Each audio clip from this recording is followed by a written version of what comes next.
अस्सलामुअलैकुम। Education academy YouTube channel पर आपको खुश आमदीद कहता हूँ।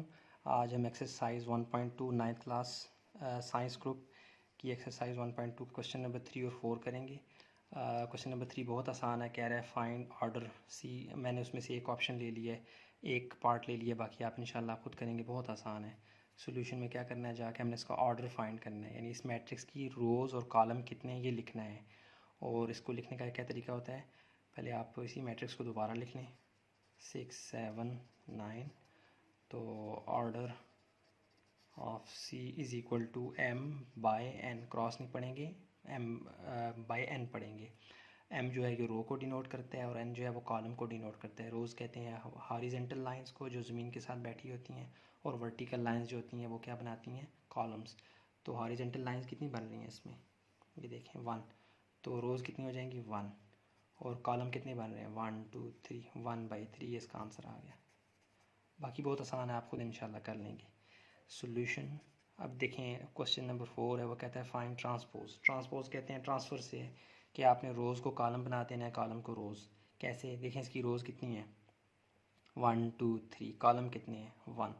ये 3 6 9 कॉलम की फॉर्म में आपने इसको चेंज कर देना है किस में, सॉरी ये 2 दफ़ा हो गया।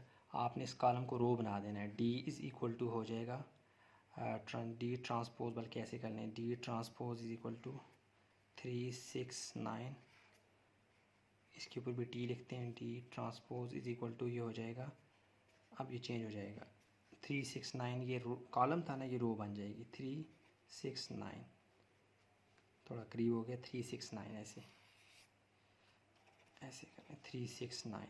अब क्वेश्चन नंबर 4 का ही पार्ट ए है सोल्यूशन, सॉरी पार्ट ए नहीं, क्वेश्चन ए है। ए matrix is equal to 2 -4 -4 6।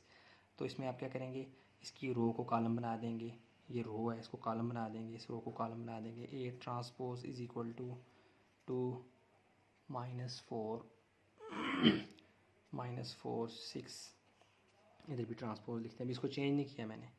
Is equal to 2 और -4 ये रो है, इसको आप कॉलम बना दें 2 -4, ये -4 6 है, इसको रो बना दें -4 6। ये इसका ट्रांसपोज आंसर आ गया, ये इसका आंसर आ गया।